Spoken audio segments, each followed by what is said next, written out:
What's up YouTube? Welcome back to the channel. I'm James, and let me just say, if you buy a car at the salvage auction, you are definitely taking a gamble. And this 2006 Bentley Continental Flying Spur definitely proves that statement. With obvious front end damage and being sold as a stationary vehicle, we obviously knew we had some problems, like this busted oil pan, which I patched, added some new oil, put in some fresh batteries, and I had this thing running great. Now after sourcing the parts we need, it's time to address our suspension issue and make a more permanent repair to our oil pan by replacing it, but as you will see, things don't always go as planned.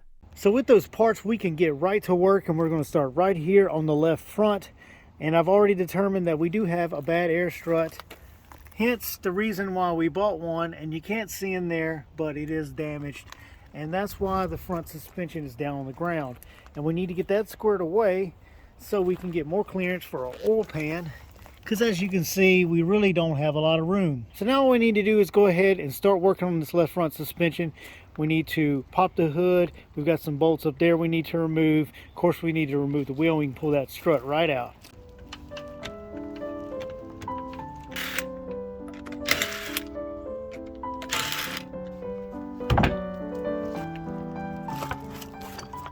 With the wheel off, you can clearly see what our problem is. The strut is literally blown out, as you can see, and that's why we need to replace it. And it's pretty straightforward. We've got 3 bolts up top, we've got a nut and bolt right here, and we got a lower bolt, and it should come right out pretty easily.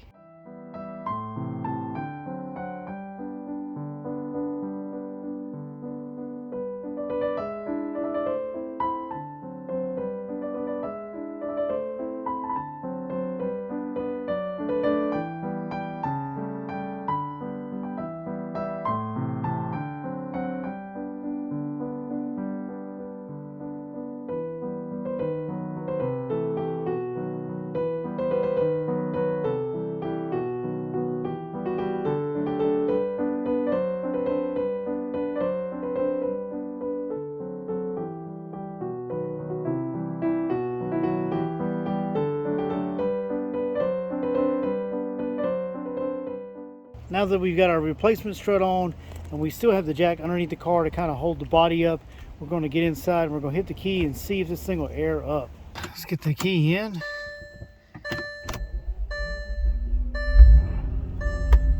Start her up and see if this thing actually airs up.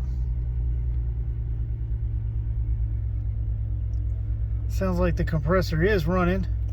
We're just going to have to give it a minute. So the compressor is running, as you can hear. I've got the panel removed so you can see it. And we're going to wait for this thing to air up.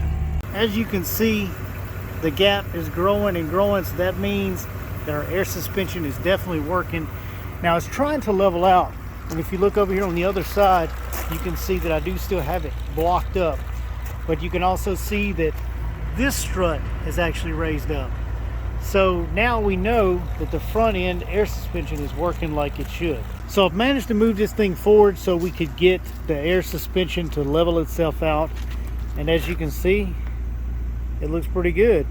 I don't see any issues, and it doesn't seem to have any kind of leaks. The compressor runs and then it cuts off just like it should.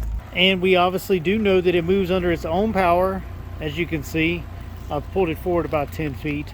So that's a good thing. So we do know that the transmission doesn't have any issues. I went forward and reverse, and it doesn't seem to be any kind of issues. So now that we have this thing raised up off the ground, we have a little bit more ground clearance so we can get up underneath there and address that oil pan. Well, I might have spoke a little too soon about fixing our suspension issues. Now after letting this thing sit overnight, it did leak back down, so we do still have a problem. But at least I do know that the compressor will come on and raise the front suspension, whereas before it wouldn't. So for the time being, I've got some blocks under it, holding it up off the ground, just so we don't have to deal with that constant dropping and lowering. That just puts a lot of strain on the compressor and the front suspension. So now that we do have some clearance underneath the car to where we can get a jack underneath and raise it up, we're going to go ahead and address the oil pan, because as you can see, it is leaking a little bit onto the ground, or at least onto that cardboard there, and that's just one thing we need to get fixed. To start off the oil pan removal process, I needed to drain the old oil and remove the old oil filter, and that's when I realized I had a major problem. Well, we have the oil drained out of the engine and we have the oil filter off, but I believe we might have some bad news. Take a look at this oil filter. If you see all those little specks, that is metal and that is bearing material. Now, while we didn't have any kind of engine noise, there definitely has been some kind of bearing damage. As you can see, all those little metal pieces in there. I'm gonna pull this cartridge out and see if we can get a better look at it. And as you can see, there definitely is some bearing material in there, but it doesn't look like anything has made it through the filter.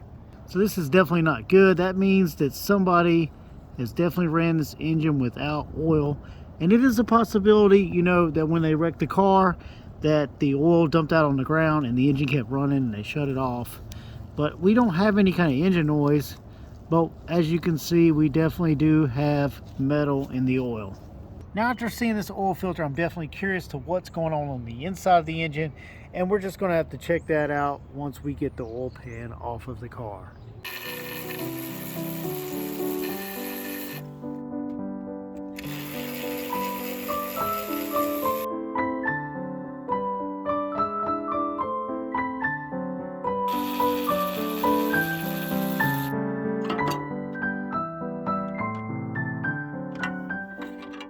And here is our oil pan off of the car, and as you can see, there's a lot of metal flakes in there, just like we saw in the oil filter. So I'm not exactly sure what's going on, but you can definitely see it is throughout the engine, and most of it is in the bottom of the oil pan, as you can see.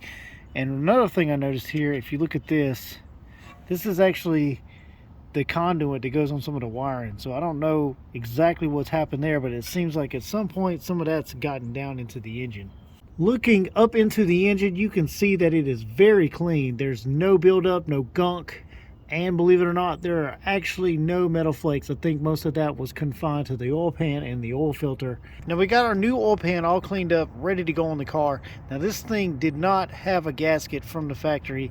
It used a sealant. So that's exactly what we're going to use. We're going to use this sealant here and seal it up nice and tight.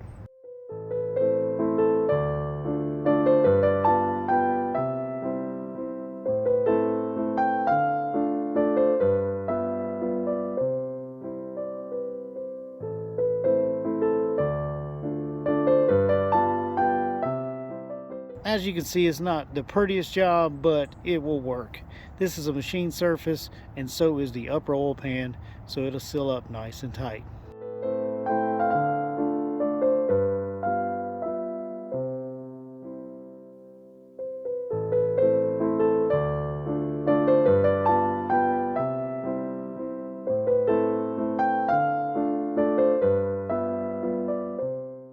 Now I ran out of daylight the other day, but the oil pan is on.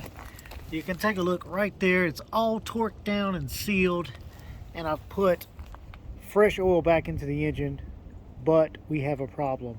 So we're going to step inside here and we're going to start this thing up and see if you can figure out what the problem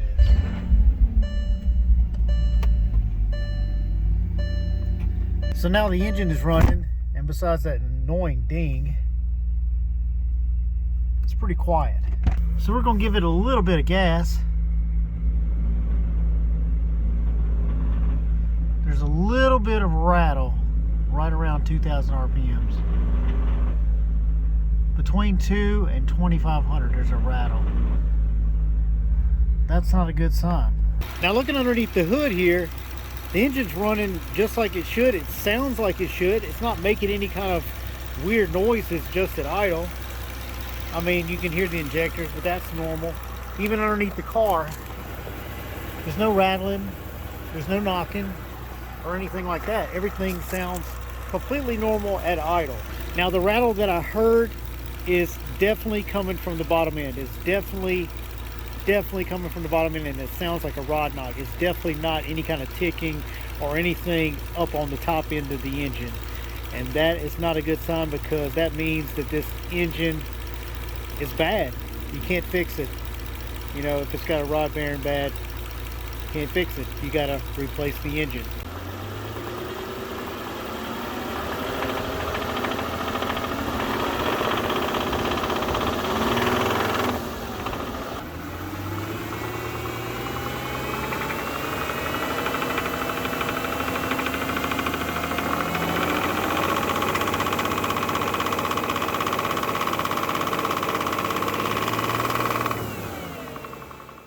Well, I'm not very pleased after hearing that noise, because it definitely does sound like it's something on the bottom end. And now we're talking about a fairly expensive replacement engine for this car. And not to mention, we're talking about quite a bit of work, because you have to drop the entire front subframe, the engine and transmission, everything, just to take out this engine. So now, on top of all the body work that we have to do, now we have this major mechanical issue that we have to deal with. And these engines are usually around the $4,500 range for a used one, and we'll end up having to source one if we decide to fix this car. I don't really know which way I want to go.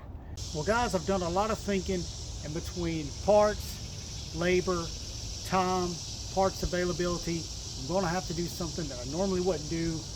We're going to have to give up on the Bentley project.